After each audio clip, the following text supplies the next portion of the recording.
So as researchers, something we often do is use immense resources to achieve certain capabilities or achieve certain goals. And this is essential to the progress of science or exploration of what is possible. But it sort of creates this unfortunate situation where a tiny, tiny fraction of the world can actually participate in this exploration or can benefit from that technology. And something that motivates me and what gets me really excited about my research is when I see simple opportunities to drastically change that distribution and make the technology accessible to a much wider percentage of the population. And I'm going to show you two videos that have gotten a lot of attention recently that I think embody this philosophy. And they actually use the Nintendo Wii remote. Now, for those of you who aren't familiar with this device, it's a $40 video game controller. And it's mostly advertised for its motion sensing capability, so you can swing a tennis racket or hit a baseball bat. But what actually interests me a lot more is the fact that in the tip of each controller is a relatively high-performing infrared camera. And I'm going to show you two demos of why this is useful. So here I have my computer set up with a projector, and I have a Wii remote sitting on top of it. And if, for example, if you're in a school that doesn't have a lot of money, which is probably a lot of schools, or if you're in an office environment and you want an interactive whiteboard, normally these cost about $2,000 to $3,000. So what I'm going to show you how to do it is how to create one with a Wii remote. Now, this requires another piece of hardware, which is this infrared pen. You can probably make this yourself for about $5 with a quick trip of a Radio Shack. It's essentially got a battery, a button, and an infrared LED, and it turns on. You guys can't see it, but it turns on whenever I push the button. Now, what this means is that if I run this piece of software, I can now register, the camera sees the infrared dot, and I can register the location of the camera pixels to the projector pixels, and now this is an interactive whiteboard surface. So for about $50 of hardware, you can have your own whiteboard. This is Adobe Photoshop.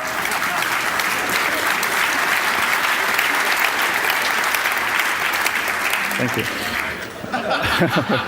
Now, the software for this I've actually put on my website and have let people download it for free. In the 3 months that this project has been public, it's been downloaded over 500,000 times. So teachers and students all around the world are already using this.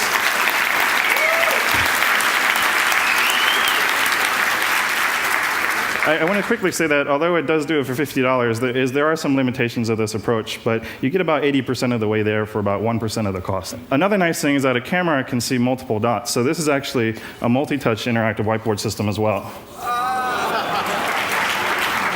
For the second demo, I have this Wii remote that's actually next to the TV, so it's pointing away from the display rather than pointing at the display. And why this is interesting, here they are, is that if you put on, say, a pair of safety glasses that have two infrared dots in them, what these two dots are essentially going to give you is give the computer an approximation of your head location. And why this is interesting is I have this little application running on the computer monitor, which has a 3D room with some targets floating in it. And you can see that it looks like a 3D room. If you can see, like a video game, it sort of looks 3D, but for the most part, the image looks pretty flat and bound to the surface of the screen. But if we turn on head tracking, the computer can change the image that's on the screen and make it respond to the head movement. So let's switch back to that.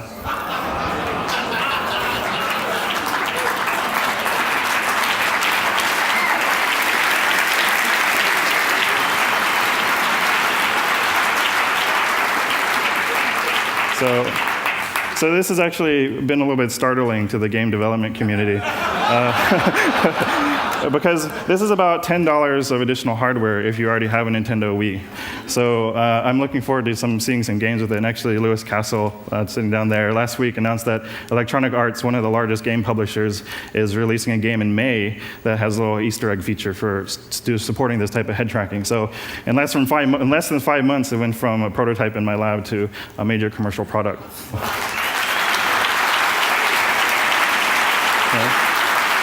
Thank you.